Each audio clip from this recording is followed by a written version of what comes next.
204 આઈસ્ક્રીમની ચમચી વડે નીચે મુજબની તરા બનાવો તો જો આ તરા બનાવેલી છે ને સીધી ચમચી 4 પછી બીજી 4 અહીંયા કેવી છે સીધી એક ઊંધી એક સીધી એક ઊંધી બરાબર ને તો આપણે તેની તરા બનાવવી છે મૂકવાની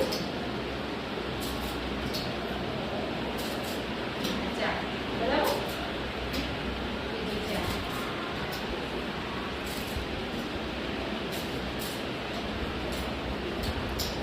બની 4 ની તરા હવે આ પેલામાં તો એક સીધી એક ઊંધી સીધી